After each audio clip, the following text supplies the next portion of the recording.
there is God? That you believe in God? Is what you believe what you say or what you act out? Do we believe in God? Does God allow so many diseases, so many crimes? Do God listen to us when we pray? Why do some people remember God only when they are sick? Where can we find God? What is the true God? Where do we find it? In what religion? Are they not two personal questions? Do you believe in God? I don't like that question. And people have complained at me a lot, and I'm sure they have their reasons because they don't like my answers, and I have two answers. They've kind of become stock, which is not a good thing. But they're the best approximate. I can't figure out why I don't like the question exactly. I had three sort of burgeoning hypotheses. One was, it's none of your damn business. That's the first one. So it's like a privacy issue. Like it seemed to me to be a question that was too private to be answered properly. And so, you could consider that a cop-out, and maybe it is. And then another one was, well, what do you mean by believe? Like, do you mean the words? Do you mean to say the words, I believe in God? Does that indicate that you believe in God? Like, I don't know what you mean by believe exactly, because, and that's got me in trouble too, because, people think that attempting to clarify the meaning of words is an attempt to escape from the question when it's actually an attempt to specify the question. Is what you believe what you say or what you act out? Now, I would say to some degree it's both, but if push comes to shove, as far as I'm concerned, what you believe is what you act out, not what you say.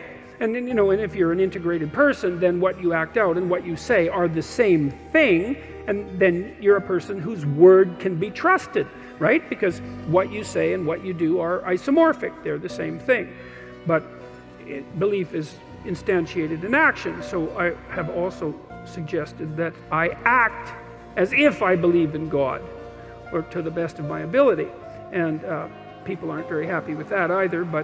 And then the third is that I'm afraid that he might exist, which I think is the most comical of the three answers and perhaps the most accurate one. But then I was thinking about this today when I was thinking about what I might talk to you guys about. And I thought, well, let's go into this a little bit more. Let's say you do believe in God.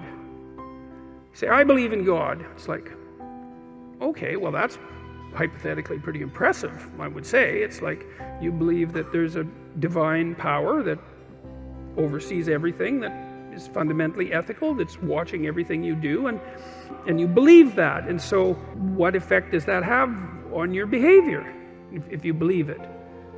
Does that mean that are you all in on your beliefs? Are you sacrificing everything to this transcendent entity that you proclaim belief in? Have you cleansed yourself of all your sin, let's say? Are you making all the sacrifices that you need to make? Like, have you taken the mote out of your eye? No? Or are you in the same situation, let's say, that the Catholic Church seems to be in right now? Just out of curiosity, it's a good time to bring that up, since the Pope seems to be concerned with what's been happening with the Catholic Church, given the endless pedophilic scandals, let's say, which seem rather serious in my estimation, and might have been something that was cleaned up perhaps 100 or 1,000 years ago. And it's being taken seriously perhaps now, and perhaps not, because it's not so easy to determine exactly what it would mean to take that seriously. And you might say, well, are all the people who are committing these heinous actions and then covering them up, if you ask them, well, do you believe in God? What are they going to say? Well, you'd think the answer would be yes, given that they're like priests. And yet, what's the evidence? Well, the evidence isn't exactly so clear. The mere statement, let's say, or the mere acting out of the ritual, let's say, and I'm not trying to denigrate the statement or the ritual, but I'm pointing out that that's no indication of you're right to say that you believe. You got it. And I think this is why it's bothered me to answer this question. It's like, well, what right do I have to say that, to make that claim? I believe in God. Well, what's the claim? Is that the claim that I'm a good person somehow? Because you'd think that if you believed in God, actually, like seriously, that you'd be a good person like right now, because, well, for obvious reasons, I would think. And so if that hasn't happened in some sort of miraculous sense, so that you're the best person you could possibly imagine being on an ongoing basis, and then terrified of deviating from that path in a serious manner, then I don't see why you have the right to say that you believe in God. There's a line in the New Testament that Christ himself says. Two of them, I should read them too, because they're very relevant to this. I guess I could paraphrase them. A rich man comes up to Christ and says, "Good leader, good Lord." And he asks him a question about how it is that he should be a good person. And Christ says, "Don't call me good. There's no one that's good but God." And, you know, that's worth thinking about. I mean, the one person that in principle, in our ancient stories, had the right to make some direct connection between himself and the divine was unwilling to do it when challenged.